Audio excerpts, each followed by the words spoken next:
Olá, eu sou Walter Maciel, CEO da ZQuest. Estou aqui para apresentar o episódio de setembro de 2019 do nosso podcast, aqui com a equipe da área macro. Marcelo Curvelo, que é co-gestor, e a Débora Nogueira, que é a nossa economista internacional.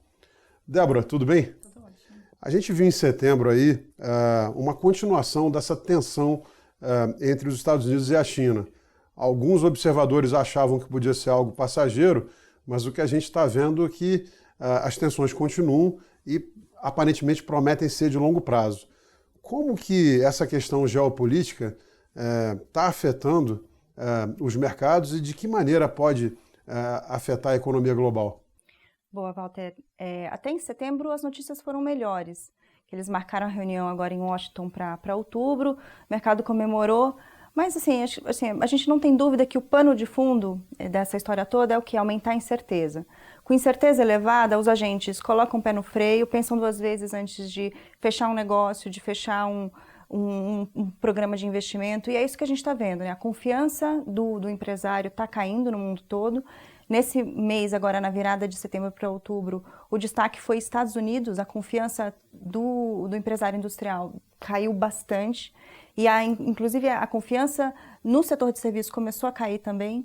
Então, acho que o principal ponto da guerra comercial é isso, incerteza elevada, confiança para baixo, atividade desacelera. E a gente vê, né, que algumas economias que são economias tipicamente exportadoras, como a alemã, vêm mostrando sentir essa tensão especialmente de maneira forte. Não, né? Exatamente. Economias que foram trabalhadas para fora, né, a Alemanha, como você comentou, a Coreia do Sul, são as que mais sentem.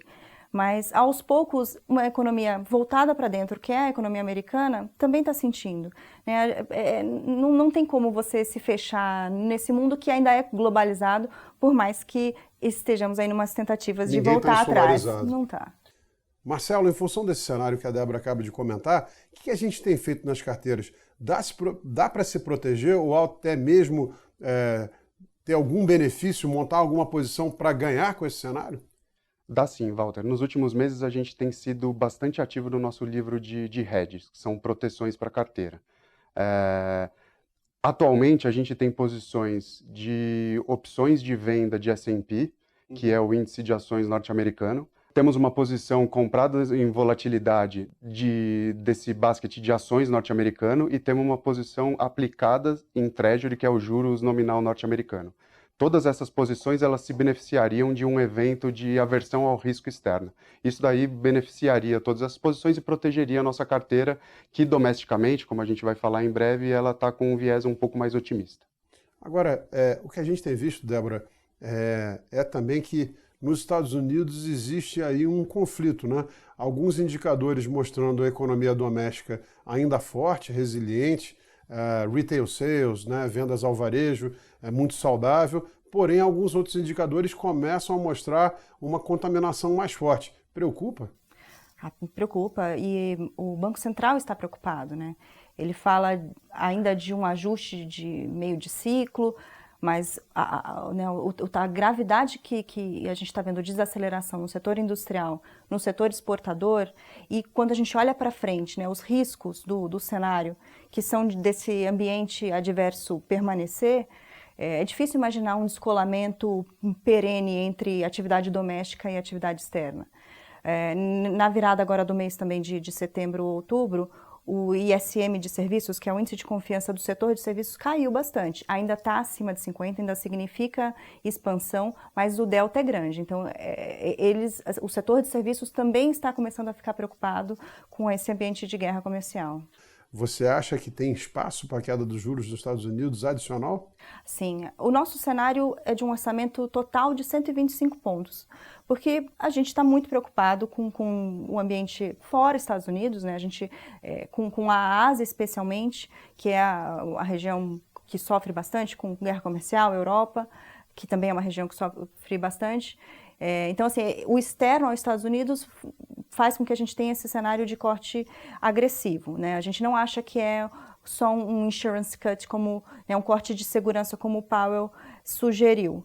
Pode ser uma coisa mais A estrutural. gente acha que é uma coisa que afeta a economia americana de uma maneira mais firme, por isso um orçamento maior. Se a gente caminhar para o cenário ainda mais adverso de recessão de fato, aí a gente está falando de juro voltar para zero. Ainda não é nosso cenário, porque a gente acha que o suporte que está vindo de política no mundo inteiro vai conseguir dar uma sustentação e evitar uma desaceleração né, pior. Você está falando dos incentivos que estão sendo discutidos pelo Banco Europeu, pressionados pela Alemanha, e também os incentivos que a própria China pode fazer Todo na mundo, economia quem local. tem bala, está colocando aí a serviço do crescimento. E não só os grandes, os pequenos também, né? O mundo emergente todo cortando juros. Marcelo, e em relação a esse cenário, temos alguma posição nos livros de juros americanos? A gente tem uma posição que se beneficia da queda de juros norte-americana. Hoje estamos aplicados em Treasury de 5 anos nos fundos multimercado. Bom, aqui no Brasil, o que a gente está vendo é uma recuperação bem mais lenta que se esperava. Como é a sua leitura para a economia brasileira? Como você acha que a gente vai passar por esse último trimestre? E, olhando para 2020, tem espaço para ficar otimista? Olha, realmente, o terceiro trimestre, o crescimento aí deve ficar perto de 0,2, 0,3, então, sem grandes emoções. O quarto trimestre já vai ser beneficiado pela entrada do dinheiro do FGTS, então já tem um crescimento maior. Agora, o nosso otimismo maior fica por conta de 2020 mesmo, que é quando a gente acha que o efeito da política monetária vai entrar de vez. A gente acha que, finalmente, o Banco Central tem espaço para fazer política monetária anticíclica. A gente vê o juros Selic aqui indo para 4,5%, e se for necessário, se o crescimento não pegar, e além disso, por quê? Porque a inflação está muito controlada. Nesse ano, com o câmbio desvalorizando, o que a gente fez foi só rever para baixo a nossa projeção de inflação. Sim, capacidade ociosa na indústria, desemprego alto, e lá fora um mundo com deflação, todas as pressões são para que a inflação permaneça muito baixa, né? Dando espaço para o Banco Central cortar juros e estimular a economia. E aí, em cima disso, Marcelo, como nós estamos olhando aí para pré e também para a inflação, e quais são as posições principais do nosso fundo? Hoje, a principal posição do fundo, ela reflete esse comentário que a Débora acabou de fazer sobre a reaceleração de crescimento em 2020. A Quest é uma casa que tem uma projeção de crescimento para o ano que vem que é acima do consenso de mercado, e justamente por isso. 2,5%. 2,5%. Porque a gente acredita que o Banco Central tem espaço para cortar, e à medida que ele corte, a atividade vai reacelerar. E a gente, por esse motivo, enxerga a Bolsa Brasileira e Bovespa como o melhor cavalo para a gente para pegar essa retomada de atividade doméstica. E, além disso, essa é a nossa maior alocação de risco. A segunda maior alocação de risco, ela vem no livro de juros.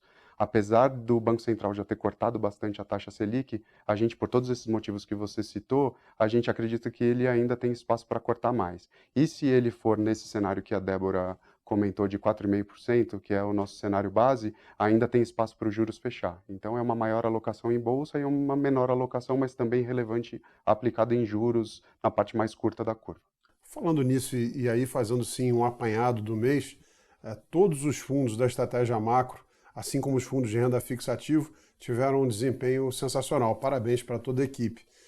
O que você gostaria de destacar, falar um pouco do resultado dos fundos e também depois comentar sobre como nós estamos olhando para o resto do ano e quais são as posições que vão trazer retornos adicionais aí para o fundo e para os nossos investidores? Walter, de fato, setembro foi um mês muito bom para a estratégia. Se eu tivesse que destacar um fundo, eu destacaria o Azequest Multimax, que é o fundo mais alavancado da estratégia multimercado. Ele teve uma performance excelente ao longo do mês de setembro, com uma performance de 2,46, que é acima de 500% do CDI, e se você pega o acumulado do ano, ele está próximo a 8,40. E ele é um fundo que tem uma performance consistente ao longo do tempo, numa janela já de quase 3 anos desde que ele foi criado.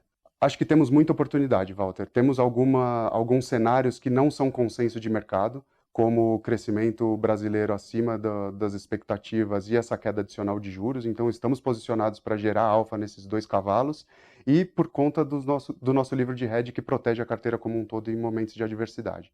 Então, acho que os fundos estão muito bem posicionados aí para surfar os próximos 12, 24 meses. Lembrando que o desempenho dos fundos macro e também dos fundos de renda fixa ativos. Estou falando aqui da família Multi 15, do Multimax, como o Marcelo destacou, é o produto com o maior orçamento de risco da casa e está fazendo bom uso desse orçamento, dando um excelente resultado, mas também do Asiaquest Yield, que é um fundo de renda fixa ativo, e do Juro Real, que trabalha um pouco a curva de inflação de 5 anos, todos com um rendimento muito consistente e acima do benchmark desde o início. Lembrando que investimento não é uma corrida de curto prazo, é uma maratona, né?